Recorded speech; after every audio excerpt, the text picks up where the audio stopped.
Eu sou Paulo Henrique Faria, para quem não me conhece. E hoje eu tenho o prazer, né, de mais uma vez entrevistar, né, meu amigo e referência no jornalismo aqui de Goiás, Pablo Cossa. Pablo Cossa, para quem não conhece, acho difícil, né, que não conheça, é comentarista há muito tempo, há mais de 20 anos, né, na Interativa. Não, 16 anos, 16 anos. 16, né? Muito tempo. Pô, desde moleque, cara, desde, sei lá, tava no ensino médio, eu já ouvi você e o Zé Luiz lá no Papo Cabeça. Desde criança já ouviu a Interativa, né? Eu lembro que era Jovem Pan, aí em 99, né? O Zé Luiz fez, enfim, a Interativa.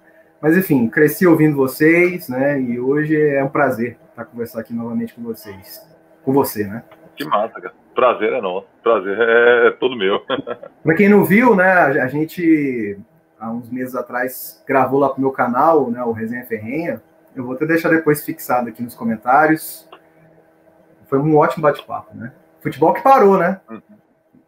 Futebol tá parado. Né? Mais um, né? O mundo todo parou, né, cara? O futebol não podia ser diferente, né, cara? Mas agora, dá uma vontade, né, velho? Assim, parece que a gente fica meio órfão na quarta-feira, né? E no final de semana de acompanhar um trem, né, cara? Assim, agora, tá muito legal a iniciativa do Sport TV de passar os jogos clássicos, né? Todo mundo elogiando muito. Mas eu não tive a possibilidade ainda de pegar para assistir. Você já assistiu algum já, cara? Assisti um pedaço daquele que o Rogério fez o 100º gol. São Paulino, né? Eu nem recordo. Foi contra quem? Foi contra o Corinthians, 2011. Foi São Paulo e Corinthians. Melhor impossível. Eu não assisti ainda nenhum. Porque na hora que eu pensei, vou pegar esse jogo. Eu falo, pô, cara, vou assistir um filme que eu não assisti, entendeu? Assim, que um jogo é um tempo do filme, né? Assim, né? Então eu acabo aproveitando para ver um filme, ao invés de esse tempo, né, que a gente dedica ao futebol, né, de assistir partidas. Eu tô acabando assistindo mais filmes, cara, no final de semana. Eu até vi lá na live que você fez com a Fabiana, vocês comentando lá sobre Bacurau. Eu concordo, Bacurau é um bom filme, mas o Kleber Mendonça tem outros filmes melhores, né? Principalmente o Aquários. O Aquários é bem melhor que o Bacurau, né?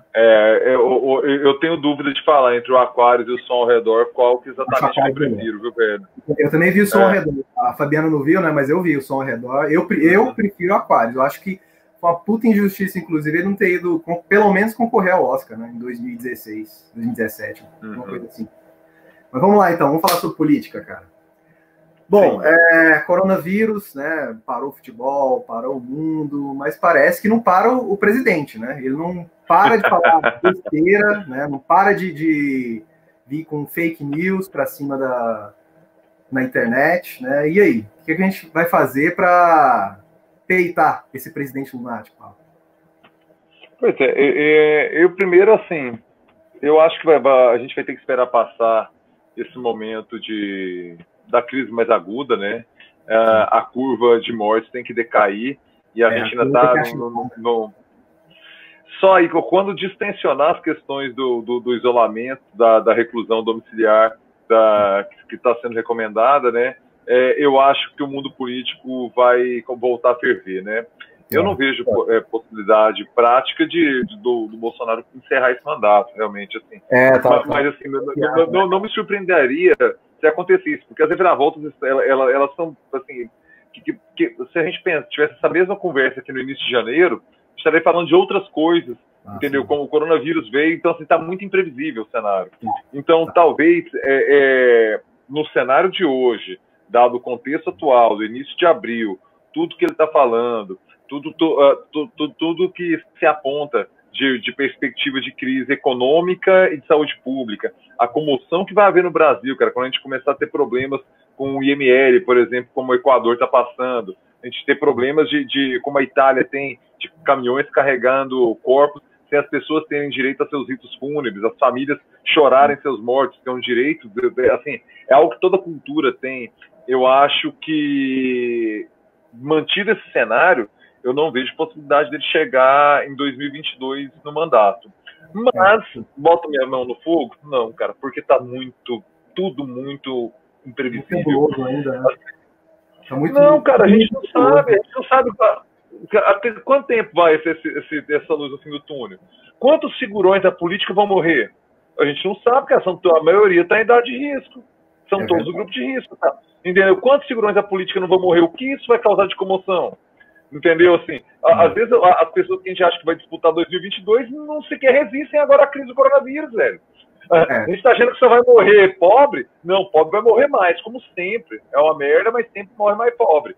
Essa é a verdade, assim, da vida. Numa guerra, numa crise sanitária, os pobres sempre se lascam mais. Agora, se pegarmos até agora a classe social que morreu até o momento, se não me engano, foi 299 mortes confirmadas hoje, né, no Brasil, né?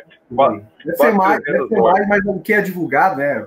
A subnotificação. Sim, o número oficial, né? O número oficial. Então, assim, disso aí, se a gente pegar uma estratificação social, é evidente que esses números estão na parte de cima da pirâmide, né? Da pirâmide social brasileira. Mas agora sim, cara, vai morrer gente famosa. As pessoas que viajaram para Itália, China, Estados Unidos, trouxeram a doença para cá. A comitiva presidencial mesmo tem 25 pessoas infectadas. É incrível que o Bolsonaro não esteja, né? Cara, sinceramente, não é teoria da conspiração, não. Ele ficou infectado e omitiu essa informação, viu? Isso não é teoria da conspiração. Porque, assim, ele mostraria, né, cara? O Dória teve suspeita, mostrou. O Donald Trump teve suspeita, mostrou. O Boris Johnson foi contaminado e mostrou. O general Heleno foi contaminado e mostrou. Ele não mostrou, né? Tudo leva a crer.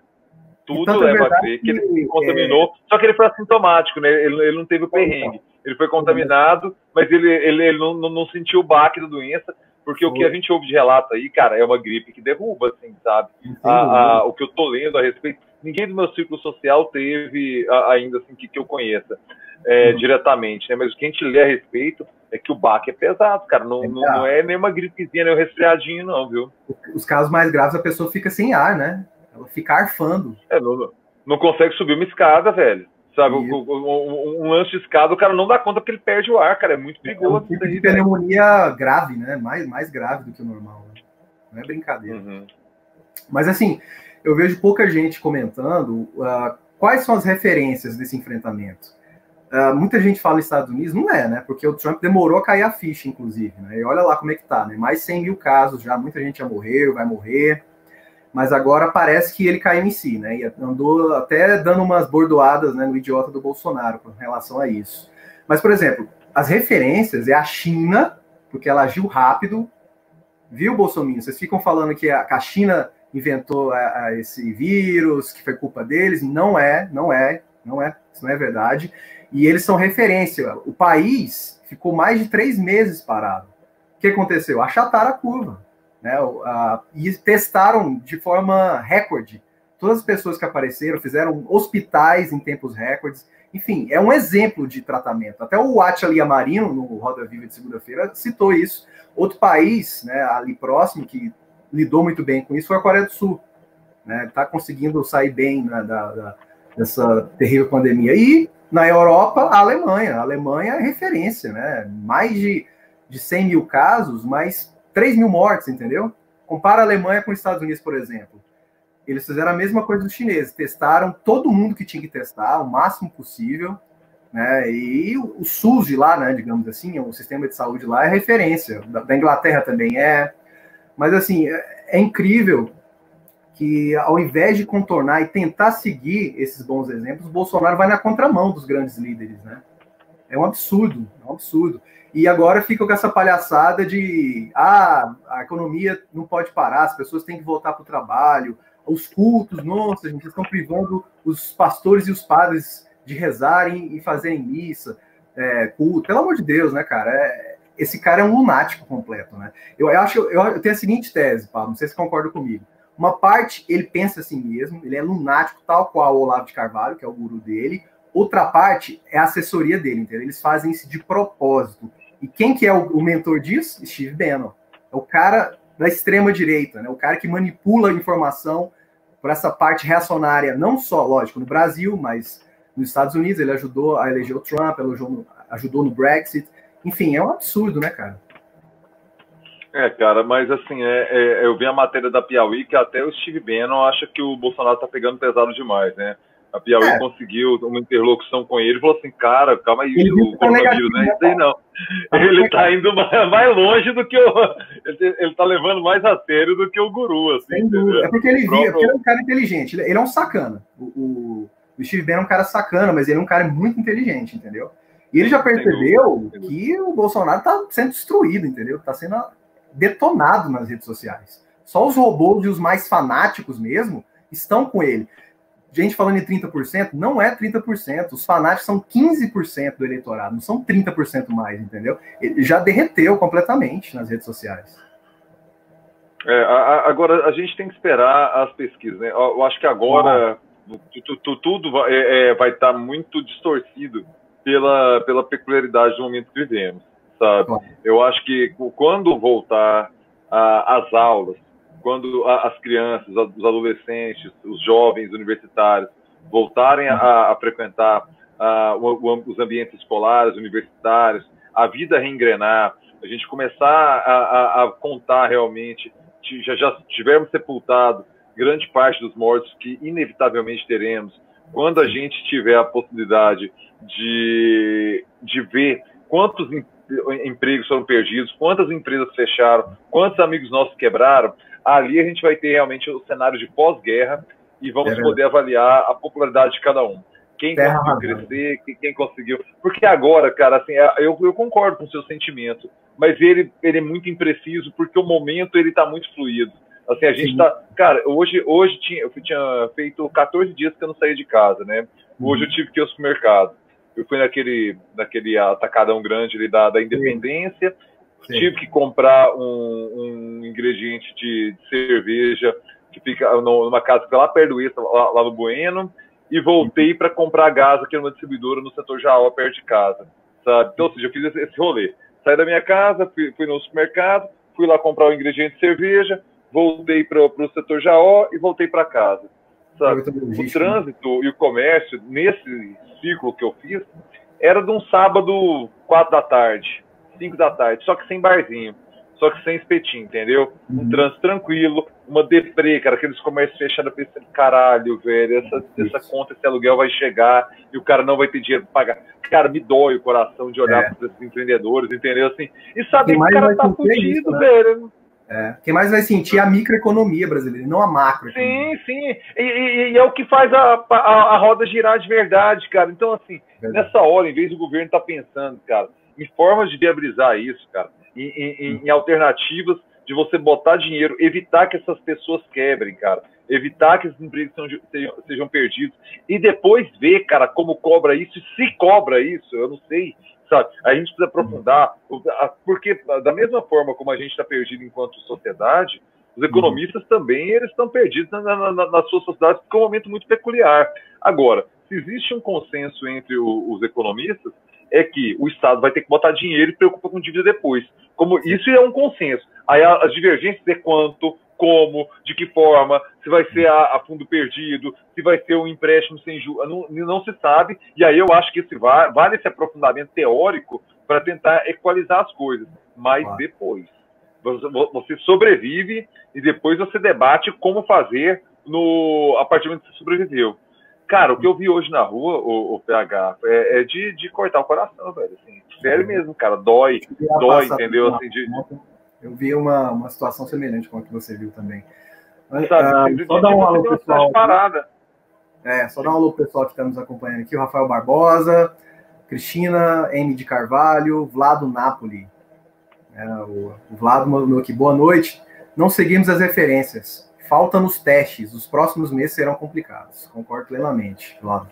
Concordo também. Bom, já que você citou esse eixo aí da economia, eu concordo, cara. E, por exemplo, o próprio Estados Unidos, que o Bolsonaro idolatra, né, segue como referência, injetou aí 2 trilhões de dólares, né, para pagar aí, chega de cerca de $1.200, se não me engano, para cada família, né, para cada chefe de família, na verdade, mais $500 para cada criança, né.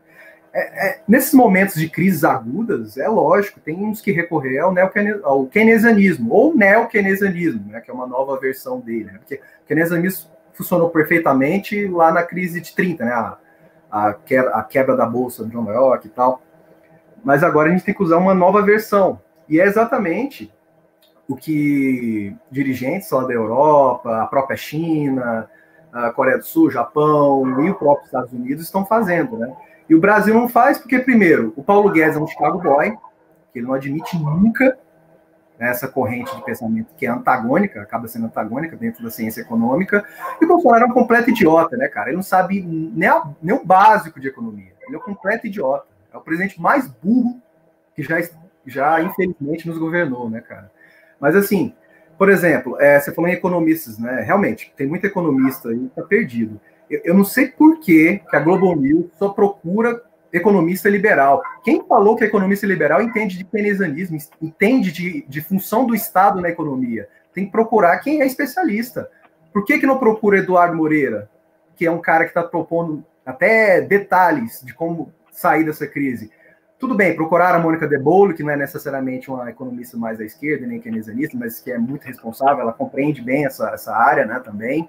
Mas por que não procuram outros nomes, né? O Paulo Gala, por exemplo, a Laura Carvalho. É ridículo, né, cara? Acho que a grande mídia, tudo bem, tá fazendo um bom papel, tá desmascarando as fake news do Bolsonaro, tá ajudando, né, na prevenção, né, nessa quarentena, mas nessa parte econômica eu acho que peca muito, entendeu? Eu acho que poderia trazer uma qualidade maior no debate. O que você pensa disso? Eu confesso que eu não assisto muito TV, né, PH, assim, eu não acompanho tanto a Globo News, assim, as minhas fontes, realmente elas são mais de leitura. Eu tenho um problema que a minha formação, ela não se deu pela TV, cara, então eu tenho um problema com a televisão. Se não fosse o futebol, eu ficaria com facilidade com a televisão aqui em casa. Porque... Você chega a ver canais... Cara, a parte de entretenimento são o Telecine Play, os aplicativos, né? O Netflix e o HBO, que a gente assina aqui em casa, e a parte de informação é a leitura mesmo, cara, sabe? Eu gosto de ler jornal, sabe? Assim, eu ainda sou mais cara... Folha de São Paulo, Estadão, o Popular... A minha leitura diária é o Popular e a Folha de São Paulo, sabe? Que eu sou assinante, que eu leio tudo, que acompanho tudo. Agora, eu nunca deixo de entrar várias vezes ao dia no estado de São Paulo, no Globo, no G1, e na gringa, no Washington Post e no New York Times. Então, eu diariamente olho. Eu acabo... Sim. Aí tem o Le Monde Diplomatique, o Meu País, né? Assim, mas eu acabo focando mais nos Estados Unidos, porque realmente dá tempo, né, cara? É muita coisa para... Desculpa, não ouvi. A BBC Brasil também, BBC... Sim. Eu acabo focando mais nos Estados Unidos porque acaba que a nossa a conexão cultural com eles ela é mais intensa, né? Mas não seria má ideia acompanhar esses veículos também, não. Eu acabo focando mais no norte-americano, mas de entrar e ver o que eles estão falando, olhar as chamadas da página principal, sabe? E aí vários blogs, aí eu não saberia listar quantos blogs, mais variados assuntos, assim, de cultura, de quadrinho, de entretenimento, de música, de futebol, de política. Aí tem os caras que eu gosto de ler, que eu acompanho, tudo, e aí eu não conseguiria listar para você quantos, assim. Que eu entro pelo menos uma vez no dia e vejo se o cara atualizou. Aí se atualizou, lê. Se não atualizou, já passa para frente. Vários goianos também, né? E tem também, não sei se você faz amigo mesmo, mas também tem o Twitter, né, cara? O Twitter hoje é a grande rede social de, digamos, pautar o debate, né? Você trava o debate, você trava a narrativa lá, entendeu? A disputa de narrativa está lá. Porque tem muitos formadores de opinião, né? Famosos, jornalistas, apresentadores, jogadores, né? E você acaba se informando muito por lá, né? Você acaba... eu acabo pegando...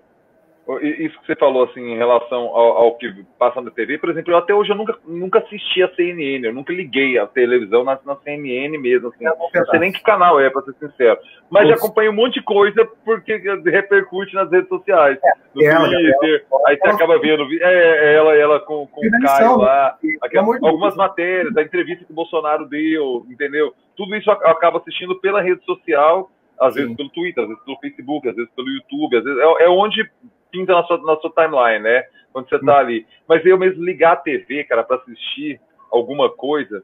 Raramente. Só o futebol mesmo, cara. Essa semana eu vi o pronunciamento do Bolsonaro. Eu vi que teria aquele da falsa moderação de terça-feira lá. Aí eu liguei, cara, assim, na Globo, muito tempo, aí tava terminando a novela. Minha filha nem sabe o que é isso. Tipo, ela pedi pra ela ligar na Globo, ela não sabe, porque ela sabe só os caras. Aí ela, tô falando bobagem, né? Falando por mim, minha filha assiste muita televisão. O Cartoon Network, o Disney Junior, os canais infantis dela, sabe? A minha mulher também. A minha mulher é muito mais audiovisual que eu, mas ela acompanha tudo pelo computador também. São os aplicativos mesmo de streaming, né? Só que minha mulher não é tarada por notícia igual nós. É gente normal, gente que mantém a cabeça sã, né? Não é retardado. Retardado, é dois retardados. Fica falando disso. Nós somos viciados em política e economia, né? Então, pois é, o Bolsonaro, cara, ele tá dificultando, né, pagar essa renda emergencial básica. Não é porcaria nenhuma de Corona Voucher. Tô vendo uns imbecis falando na internet essa palhaçada, esse termo chulo, é renda emergencial, renda básica emergencial, certo? Isso foi proposto pela sociedade civil, né, por economistas, por políticos da oposição, e aí a oposição não é só a esquerda, tem gente também de centro-direita. Eles costuraram, né, para que saísse essa renda. O imbecil do Paulo Guedes... O parlamento abraçou a ideia, né? Sim. Se fosse pelos imbecis do Bolsonaro e Paulo Guedes, seria só R$200, entendeu? E costuraram para que fossem 600. O ideal seria 800. Segundo ali estudos que a própria Mônica, o Eduardo Moreira e o Ciro Gomes também, que tá forte nessa área, seria de 800, entendeu? Porque tem recurso para isso, tem lá mais de 1,2 trilhões no Tesouro Nacional, né, que dá para pagar por 3 meses. O ideal seria 800 por 6 meses. Mas tudo bem, vai ser 3 meses, R$600, já é uma ajuda. Só que o idiota do Bolsonaro tá dificultando as coisas, né? Fica com essa mentirinha aí de tem que aprovar uma PEC primeiro. Mentira, já foi desmascarada. A própria Mônica de Bolle gravou um vídeo ontem desmascarando essa falácia. E agora, o idiota do Bolsonaro vetou algumas coisas importantes. Por exemplo, a conta fácil digital. Muitas pessoas iriam receber, né, por essa conta. Agora vão ter que, provavelmente, encarar uma fila. Ter que ir em lotérica, na Caixa... Enfim, ele está dificultando as coisas, né? É uma renda emergencial, então tem que ser pago o quanto antes da melhor maneira possível, e não é o caso, né? Cara, eu tenho a impressão que o que ele quer é o conflito social mesmo, sabia? Assim, é impressionante que, aparentemente, ele age para que o pau quebre na rua, para que as pessoas fiquem desesperadas e comecem a saquear supermercados, a invadir o Ceasa, roubar as coisas. Invadir açougue e sair com um pedaço de carne. Porque, cara, sem dinheiro é inegável que isso vai acontecer. Assim, não tem outro caminho. Como que as pessoas vão manter, velho? Então, a impressão que eu tenho... É fazer coisa parecida, né? Ou até pior do que lá. Não sei, viu, Paulo? Assim, às vezes eu fico pensando, cara, que a gente tem uma vantagem... não sei se exatamente a vantagem, mas porque está tudo tão difícil assim, cara, é muito difícil esse prognóstico agora, mas aquele plano, quando se monta a chapa do Jair Bolsonaro, e aquele plano que é do Flávio, de colocar um general como vice, que seria, tal qual foi a estratégia do Haddad também, colocando a Manuela Dávila, que seria um vice de vacina anti-impeachment, ou seja, no caso do Haddad, se tiraram o Haddad, vão botar uma comunista de fato lá. E a mesma coisa, se tirarem o Bolsonaro, vão colocar um general. Então, assim, mas isso nem é o caso agora, assim, sabe? Mas aparentemente, quando venceu a eleição, o Mourão, ele parou aquele discurso do clube militar, do tiozão reaça de Copacabana, que ele é exatamente o tiozão reaça de Copacabana. Ele não é burro, sabe? E não é burro igual o Bolsonaro. O Bolsonaro é um completo idiota, né? Não, ninguém chega a general sendo burro. É impossível, cara. A qualificação que o exército dá, entendeu? Você chega reaça, você chega com uma leitura equivocada de mundo, mas não chega burro. E aí, né, cara, leitura equivocada na minha opinião também, né? É que eu discordo. Assim, agora, dá para ter um debate adulto com o general Mourão. Claro que dá. Entendeu? Ele já deu mostras disso, né? O Mourão. Sim, e outra, a partir do momento da eleição, ele vestiu uma roupa institucional. Quando o Jean Willis opta por abandonar Sim, ele opta. Quando o Jean Willis opta por abandonar o mandato e ir para o exterior, por medo das ameaças que ele sofrendo, e que aconteceu com a Marielle, inegavelmente o abalou, pô, mataram a vereadora da cidade dele, cara. Como é que o cara não vai abalar, velho? Sabe, do partido dele? Enfim, nem tô falando se foi justo ou não, se foi desespero ou não sei, cara, mas eu compreendo o medo. Claro que eu compreendo. Pô, mas mata o seu brother aqui e fala assim, eu sou o próximo. É o primeiro pensamento que vem na tua cabeça, entendeu? Então, naquele momento que o Jean Willis opta por abandonar o mandato, e aí o imbecil do Carluxo tuita pela conta do pai lá, aquele joinha com grande dia, com um aviãozinho, o general Mourão falou algo apropriado, o que se espera de uma autoridade, né? É muito triste que um parlamentar tenha que abandonar o mandato, é uma pena. O Brasil falha na proteção dos eleitos, o que era mais para a verdade. O Brasil falha na proteção dos eleitos, imagina dos pobres, imagina dos fudidos, sabe? Então, o ponto é que o Mourão, eu não sei exatamente, sendo sincero com você, pegar o compromisso democrático dele, esse tweet agora exaltando o 31 de março de 64 me enoja, sabe? Assim, é absurdo, mas eu tenho a impressão que naquele momento ali foi uma jogada no xadrez político de conversar com a sua base de baixa patente dos próprios quartéis. Fala assim, rapaziada, eu sou reaço também, lembra disso aí, entendeu? Para falar com os quartéis, que são muito... O Bolsonaro é muito popular ainda, cara, nos oficiais de baixa patente e os soldados e cabos, né? Isso. Mas o que eu percebo, Pablo, é que o Mourão, ele leu Maquiavel, né? Já o idiota... Ele sabe o jogo da política. Pelo amor de Deus. O Bolsonaro... Nem o livro do Carlos Alberto Ussa, que ele fala que leu, ele leu. Ele não é mentira. Nem o livro que ele fala, ele leu. O tiozão que tem preguiça de ler, né? Que tem preguiça de parar para ler um livro, mesmo que seja de 100 e poucas páginas, né? É aquele cara que ele é anti-intelectual, né? Ele é o oposto de uma pessoa inteligente, do que um estadista deveria ser, né? Mas, assim, para a gente ir adiante, dentro desse governo, né, de malucos, eu lembro até que uns meses atrás eu falei, não tem ministro que presta nesse governo. Aquele Tarcísio, ele é engodo, ele está fazendo o básico do básico, certo? Tanto que ele sumiu agora, né? A última coisa que ele apareceu foi defendendo aquela palhaçada de PIB privado, né? Isso é uma maluquice liberal, não existe. E agora o Mandetta, né, cara? Eu tenho ressalvas ao Mandetta, eu não acho que ele é esse grande ministro todo, não, que a mídia andou falando, certo? Tem muitos erros, inclusive de corrupção, quando ele foi deputado. Por exemplo, pouca gente está cobrando ele. Por que não tem respiradores? Por que o Brasil levou uma volta lá dos Estados Unidos em relação à China, né, nessa importação desses insumos e equipamentos, entendeu? Lógico, próximo desse deserto de ideias, né, que é o governo, ele se destaca, mas ele está fazendo o básico do básico, entendeu? Ele não tem que ser elogiado, ele tem que ser cobrado, entendeu? Eu vejo muita gente da mídia batendo palma para ele. Cara, peraí, né? Não é esse o caminho, entendeu? Eu acho que ele, até pedindo para que ele possa ser um presidenciável, cara, pelo amor de Deus, as pessoas são tão carentes, qualquer idiota agora, qualquer cara que se faça o mínimo já é alçado a essa condição. Luciano Huck. A gente tem que parar com isso, né, cara? Eu acho que política não é um lugar para qualquer um, entendeu? Sobretudo essa função de presidente, entendeu? Mas, assim, tudo bem, o Mandetta, ele tá fazendo o que ele pode, né? E muita gente não falou, né? Mas é uma indicação do Caiado, né? Ele que indicou, porque ele é do DEM, né? O Mandetta é afiliado ao DEM. Mas, assim, a impressão que eu tenho é que, passada esse pico aí do coronavírus, ele vai pedir o boné, cara. Ele não vai aguentar.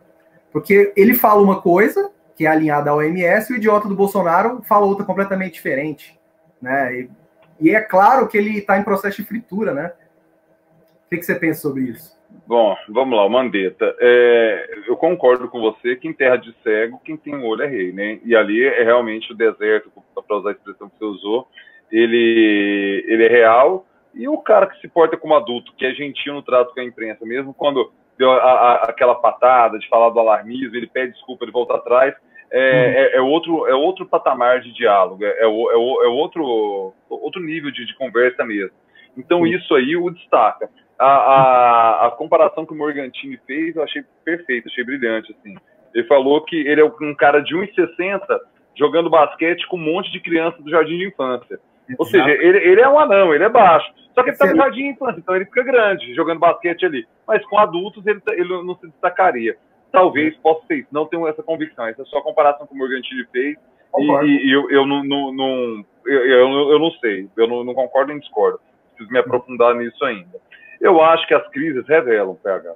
As crises revelam lideranças e revelam fiascos, entendeu? Assim, então, às vezes, o Mandetta, se o Brasil tem um desempenho acima da média mundial, não é o provável agora, vamos ser sinceros, mas vai que, como a gente não sabe o que vai se desenhar. O Brasil se transforma numa referência em relação ao OMS, reconhece o belíssimo trabalho de contenção que entrou de fato, não sei o quê, ele se vira presidenciável. Vai depender do fim da crise, porque a gente está analisando uma coisa que a gente não sabe o fim ainda. Então, lá no fim, às vezes pode ser. O Fernando Henrique não era presidenciável no governo Itamar, ele se transformou no processo e foi eleito 2 vezes. O Fernando Henrique queria entrar no governo Collor. O Collor é que não deixou o PSDB aderir ao governo Collor. O Fernando Henrique queria ser o chanceler do Collor, igual o Ernesto Araújo é hoje. Aí o Collor falou assim, não, você tá louco, entra nessa roubada. Aí o Itamar colocou o Fernando Henrique no Ministério da Fazenda, o Plano Real, aquele sucesso inegável de público mesmo. Assim. Sabe de economia também. Não foi ele que fez. Não entendi.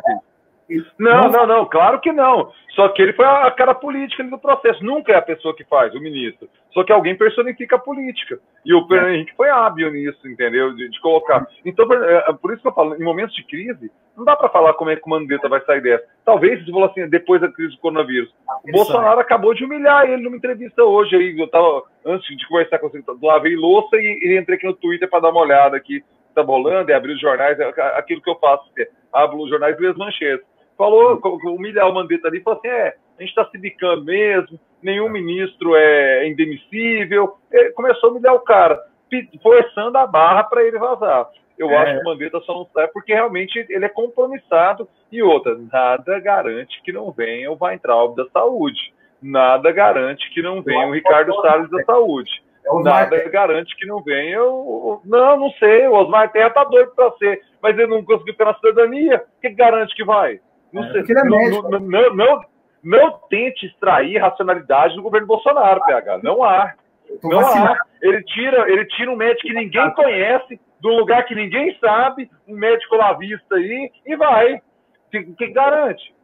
Você tá agindo como se fosse um governo normal. Não é um governo normal. O normal seria, o cara da Anvisa lá, que é muito citado, o Osmar Terra, que é do grupo político. Isso seria na normalidade. Não estamos falando de normalidade. Então, assim, não tem de prever, porque é imprevisível.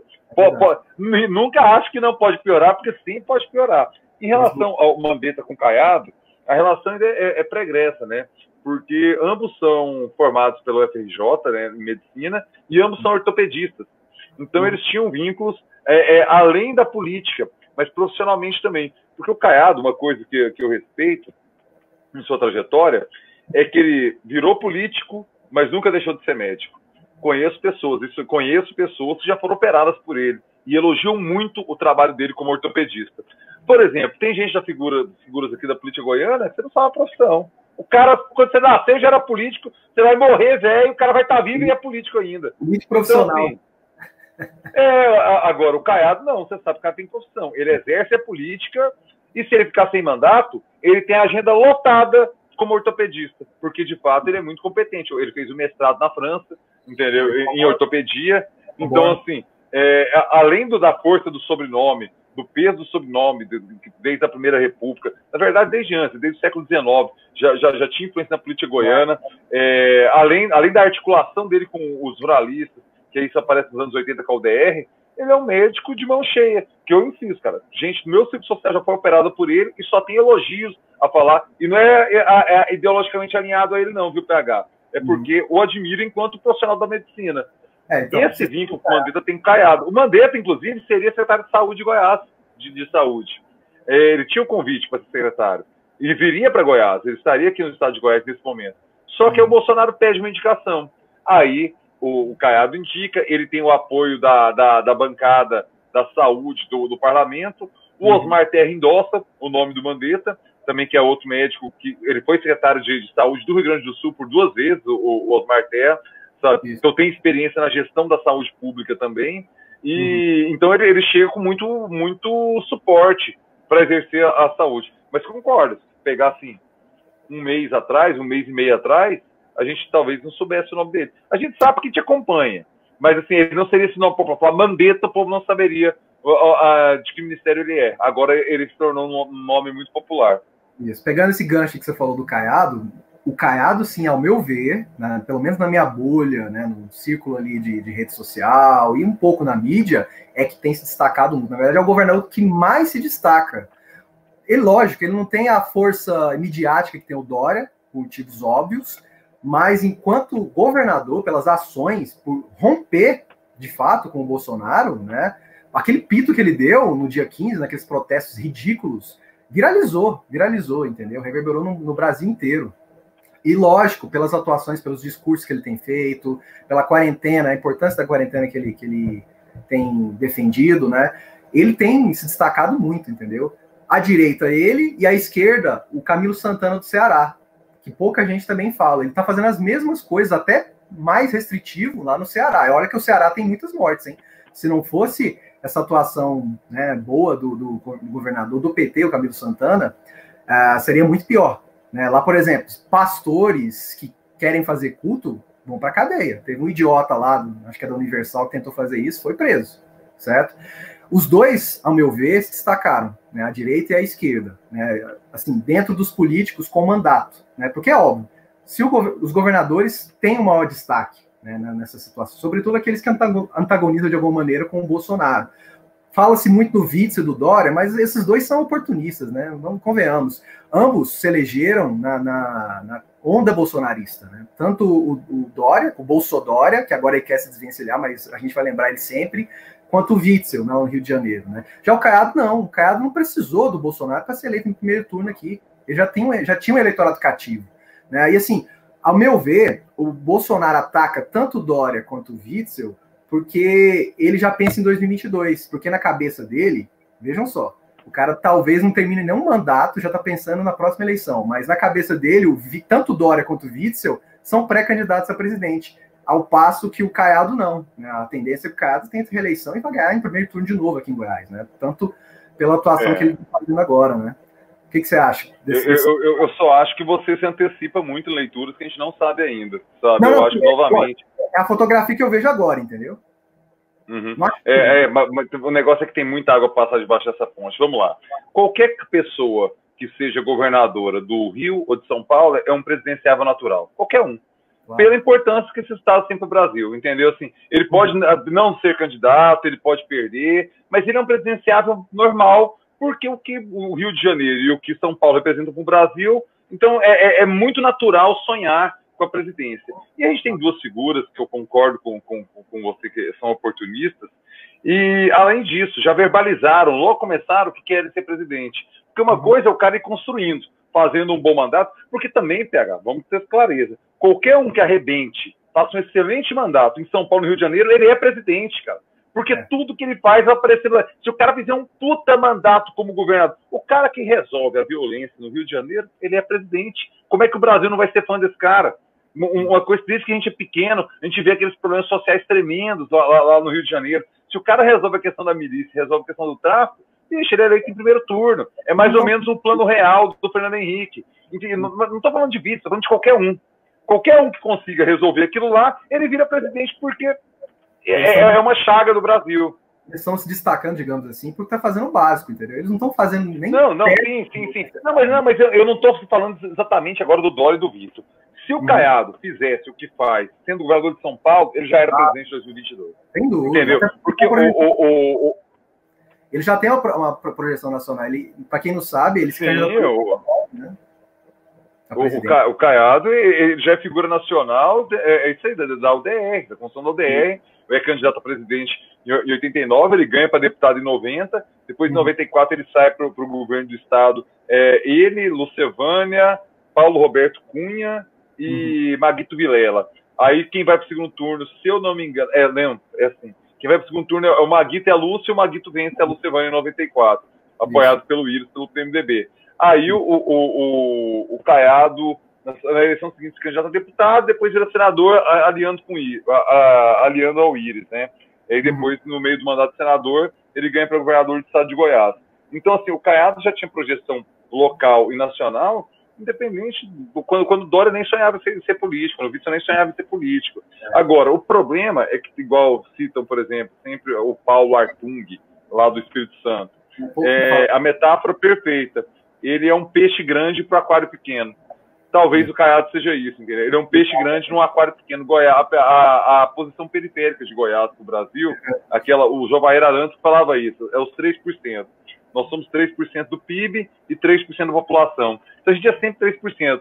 O Jovair falou numa vez que Goiás para o Brasil é o que Urutaí é para Goiás. E essa metáfora eu nunca esqueci, porque Urutaí é a cidade que minha tia-avó morou, meu tio mora lá, eu tenho um vínculo, meu pai passava infância, férias lá, eu passava férias lá, então eu tenho um vínculo com Urutaí, e eu sei o quão pequenininha é Urutaí. E aí quando eu conhecendo Urutaí como conheço, esses vínculos familiares que eu tenho, quando eu projeto para o Brasil, eu vejo o quão pequeno é Goiás. Agora, o Caiado, a rede social dele é muito forte, ele é um player nacional, esse posicionamento dele perante o coronavírus e outra, a coragem de rachar com o Bolsonaro, num estado que tem dependência econômica central de Brasília, a existência de Goiás, a possibilidade de pagar o salário em dia dos servidores depende da boa vontade de Brasília. Agora é a boa vontade do Supremo, não a boa vontade do Ministério da Economia. Mas ele depende, ele não consegue, Goiás, hoje, se manter com as próprias pernas, se quer a folha. Não consegue manter a folha dos servidores em dia. Então, é muita coragem que o Caiado fez. E outra, né, cara? Tá tão louco o cenário assim que eu nunca imaginei que eu teria que elogiar tanto o Caiado como eu tô fazendo, segundo toda a minha trajetória. Assim. É tão absurdo que você vê, assim, é uma direita racional. Eu acho que o que divide, com todas as diferenças ideológicas que nutri a minha vida inteira com o Ronaldo Caiado, mas é civilizatório ainda. Você consegue divergir calcado em ciência, calcado em fato. Você não tem que debater terraplanismo, sabe? Você não tem que debater teoria da conspiração do Olavo de Carvalho. Você está falando com um adulto que você diverge, mas são adultos, entendeu? E falando Caiado, ele vai no Roda Viva segunda-feira, hein? Na próxima segunda. Vai pegar. Eu vi. Ou seja, né? Ele tá jogando o jogo nacional, né? Tá.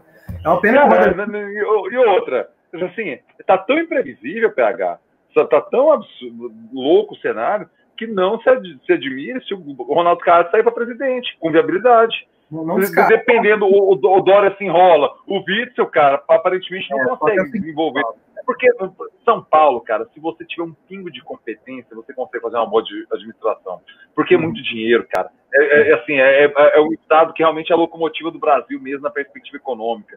Então, assim, o Dória, é difícil errar, porque concordo com o oportunismo, concordo com a marketagem, concordo com a traição, que eu acho que a principal característica do Dória, ele é uma pessoa que não é confiável, e para política isso pesa muito. Olha aí, cara, o cara traiu o Alckmin, o cara traiu o Bolsonaro agora, entendeu? Assim,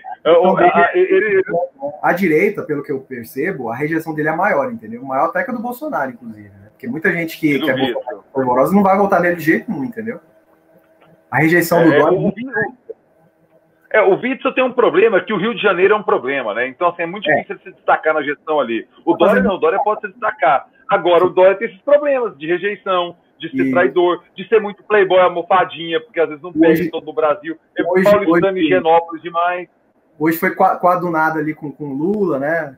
Antes era Bolsonaro, agora é Bolsonaro fazendo piada. Não, isso aí é bobagem de Carluxo, velho. Não, isso aí, na verdade, é a maturidade dos dois, cara. É bom, cara, que o Dória elogie o Lula elogie o Dória, porque a gente tem que virar essa página, sabe? E esse movimento é bom, é importante, em que, assim, vai doer no coração dos fãzinhos dos dois lados, cara. Mas é bom que doa, e é bom para entender que a política se conversa de forma civilizada com o seu adversário. Porque a gente vai ter que ultrapassar esse momento do meme. Não é possível que a gente vai ficar debatendo política com meme. Até quando, velho? A política é a conversa entre os diferentes, né? A democracia é assim. Sim. Então eu gostei do elogio que o Lula fez ao Dória e gostei da resposta civilizada, educada que o Dória deu. Porque se fosse um momento, sei lá, de 2016, 2017, não seria desse jeito, entendeu? Seria da cretinice, né? É verdade. Vou dar uma moralzinha pra galera que tá nos acompanhando aqui, mandou mensagem. O Ciro das Galáxias, né? Bom papo, CNN, é a Record News com nova capa. É por aí mesmo, eu já tenho acompanhado. Na verdade, ela tinha que ser Fox News Brasil, não CNN Brasil, né? Tem mais gente de direita e passador de pano ali do Bolsonaro que qualquer outra coisa, né? Próximo aqui, o Bruno. desenho. Sobre a renda básica, é o sonho do Suplicy Adecta, grande Suplicy, né? A gente que teve um prazer de entrevistar há quase 3 anos atrás no Papo Cabeça, né? Sim, ele é um grande entusiasta disso no Brasil, né? E eu lembro que ele falou que poucos endossaram, né, esse plano dele. E tá aí, né? Tá aí para todo mundo ver que realmente ele tinha razão. A Letícia Trindade, minha cunhada, né, irmã da minha noiva. Abraço, Letícia. O Rodriguinho, boa noite. Chegou agora há pouco também. Bom, Rodrigo, você deve ter visto. A gente está falando sobre a conjuntura nacional. Quem está se destacando, né? Quem tem mandato, os ministros, enfim.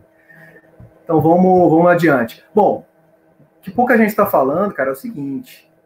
Acho que o nome mais forte para 2022, assim, agora que eu estou falando, a fotografia que eu percebo, entendeu? O prognóstico que eu tenho é o Moro, cara. Vou explicar por quê. Quando esse Titanic, que é o governo Bolsonaro afundado, ele bater no iceberg, né, e rachar de vez, ele vai pular fora, cara. Ele vai pular fora e ele não tem a rejeição que, por exemplo, o Dória tem. Não tem essa rejeição. Ele é muito mais popular do que o Bolsonaro. Agora, então, nem se fala, entendeu? E eu lembro vocês falando lá no Papo Cabeça há pouco mais de um ano atrás que, olha, ele pode sim vir como presidente. Eu duvidava, eu achava que ele realmente queria a vaga no STF, né? Mas como ele é muito personalista, muito vaidoso, né? Eu acho que sim, que ele pode entrar na política e pode vir como candidato à presidência em 2022. Aí tem que ver se o Dória realmente vai, né? Ou se não vingar, ele apoia o Moro. É perigosíssimo, cara, esse cara ser eleito. Sobretudo se for contra o candidato do PT. Imagina, eu sou o cara que prendeu o Lula, eu sou o anti-PT. Vai ganhar a eleição de novo, cara, porque o antipetismo ainda é muito grande. É uma pena que o Lula, né, e a galera mais fanática do PT, mais fanatizada, não perceba isso, cara. O antipetismo ainda vai perdurar pelo menos mais 15, 20 anos no Brasil, certo? Mas assim, eles não abrem mão nunca do hegemonismo, entendeu? Eu não tô falando só em questão do Ciro Gomes, entendeu? Tá se destacando. Queira ou não, ele tá se destacando. Mas para o Brasil, né, cara? Se a esquerda, ou o centro-esquerda, ou a parte mais, digamos, progressista do Brasil não se unir, cara, a direita vai continuar por muito mais tempo no poder, entendeu? E o perigo não é o Dória, não é o Witzel, não é o Caiado, é o Moro, cara. Esse cara, ele tem tudo para ser eleito presidente em 2022 se a esquerda continuar nesse racha, entendeu? Qual que é o racha? O PT, né, não admite nunca abrir mão, né, desse protagonismo. Mas, por exemplo, o Lula tá escanteado, cara. As pessoas não param mais para ver as entrevistas dele. Tá só na bolha do PT, só na bolha do blogosfera Lula petista. As pessoas não chamam mais ele para as entrevistas. Por exemplo, hoje, essa blogosfera tava subindo tag, chama o Lula por Roda Viva. Gente, isso é patético. Protagonismo você não pede para fazer. Você vai e faz, entendeu? É exatamente na esquerda o que o Ciro tem feito, entendeu? Tudo bem que o Cid Gomes foi meio atabalhoado, né, naquela ação lá contra os milicianos, mas marcou território, entendeu? Mostrou, a gente não é da esquerda cirandeira. E aí o Ciro também foi para cima dos milicianos, tem protagonizado brigas contra o clã Bolsonaro, contra o próprio Moro. Enfim, ele se destacou. Cara, não tem nenhuma entrevista do Ciro hoje no YouTube com menos de 500 mil visualizações. Você pega no canal do Haddad, ele há 5 dias entrevistou o Safatli, né, lá da USP. 23 mil visualizações, cara. 23 mil, isso é nada.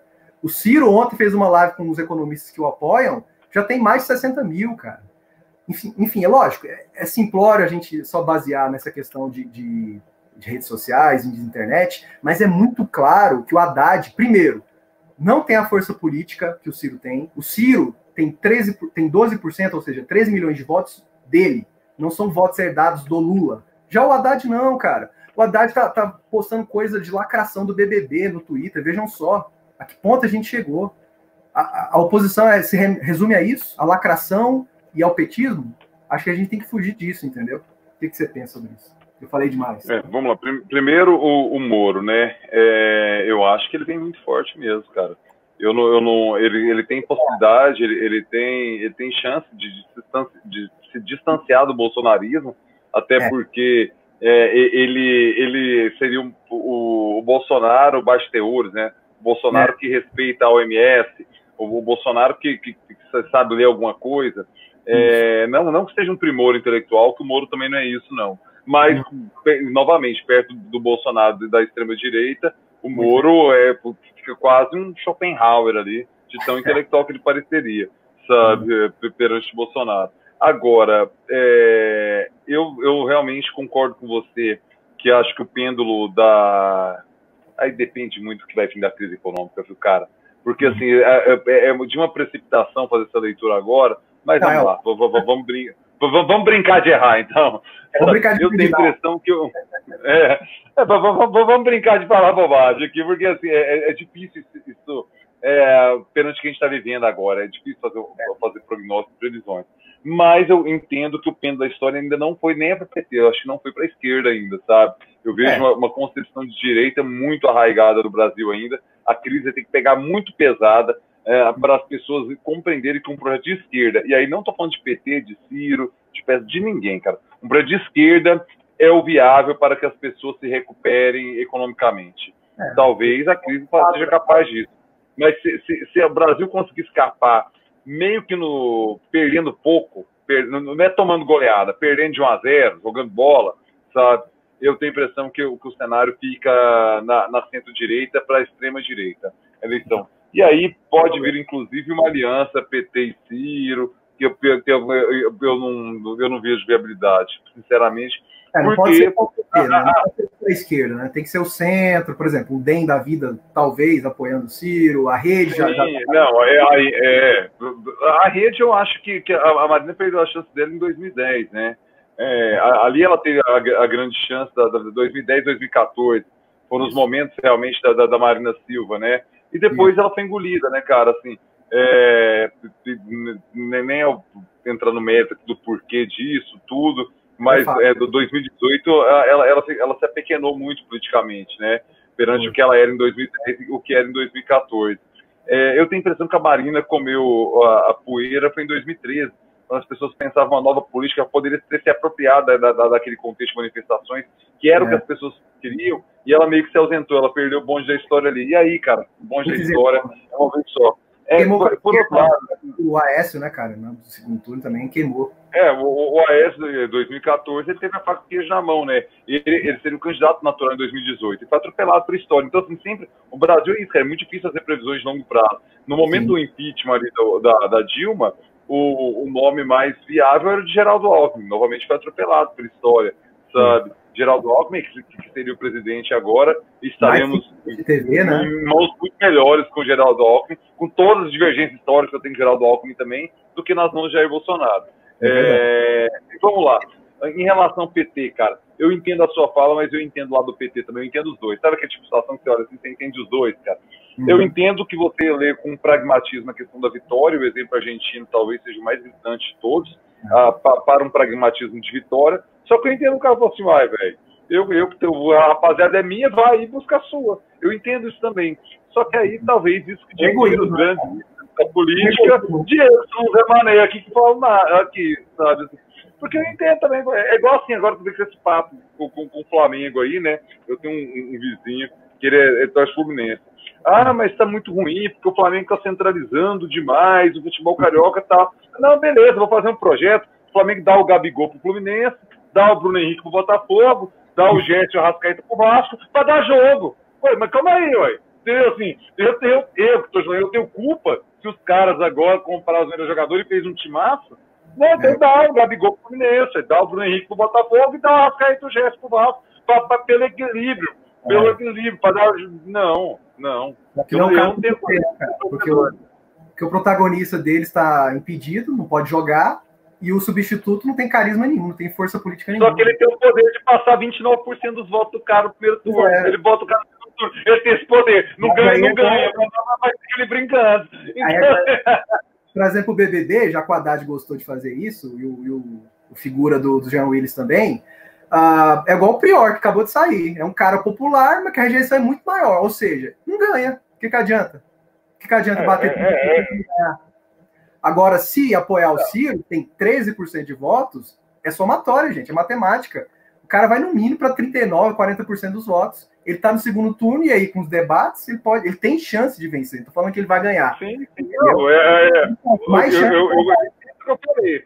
No pragmatismo da vitória, você está certo. A vida real não é assim.